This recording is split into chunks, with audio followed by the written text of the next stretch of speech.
Good evening from Los Angeles. Today, hundreds of people gathered to say their final goodbyes to 9-year-old Christina Green, the youngest victim of Saturday's massacre in Tucson. She had gone to Gabby Gifford's Congress on Your Corner event to learn more about our democracy. Christina was born on September 11th, 2001, and so a flag pulled from the rubble of Ground Zero hung between two fire truck ladders at her funeral. Congresswoman Giffords, meanwhile, continues to make very surprising progress as she recovers from the point-blank shot through her head. I said to her, Gabby, you've got to get better as fast as possible because we're expecting you in New Hampshire this summer. And her eyes just started to open a slit. And then Mark was he was overcome. He said, touch my ring, Gabby, if you can hear me. And she touched his ring, his arm, his neck. It was so unbelievable. Then we just kept talking to her. Her parents were crying. We were crying. Mark was crying. It was an incredible moment. Joining me now is Dr. Michael Lemole, the Chief of Neurosurgery at the University Medical Center in Tucson, Arizona. Doctor, please put her progress in perspective for us. As of Saturday night, could you imagine that this is what we would be discussing on Thursday?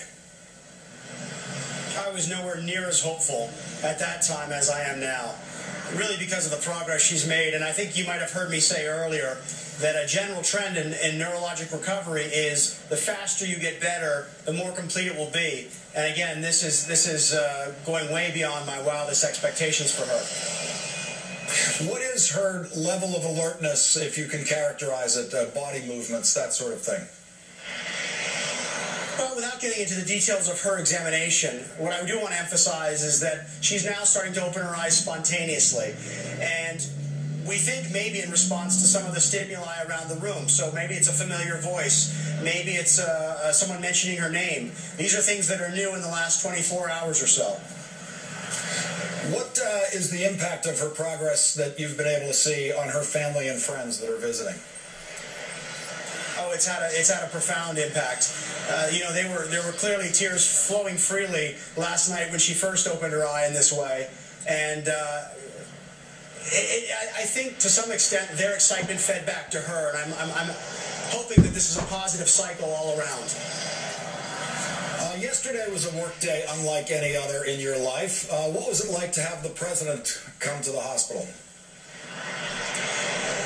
What I think it really underscores is the value that Congresswoman Giffords really represents to the Tucson community, Arizona community, and really the entire nation. And the fact that he came here really shows us that the national leadership recognizes her value to all of us.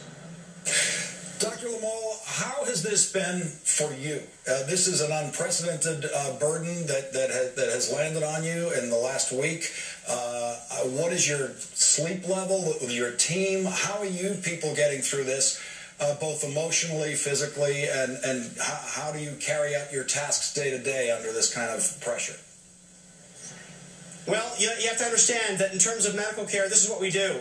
On a day-to-day or week-to-week basis, we care for very, very sick people. And so in terms of emotionally dealing with patients with devastating injuries, I never want to say that we ever become immune to the pain and that we ever give up that sense of compassion. But we have to be functional, which means we have to be able to deal with it. And we all deal with it in our own ways. As far as the whole media component of this and the various dignitaries of state, that's all been humbling because it tells me that the people with job descriptions that are way above my pay grade find that this entire event really warrants their attention. Dr. Michael Lemole, thank you very much for joining us tonight, and thank you for all the work you've done in the last week. Thank you.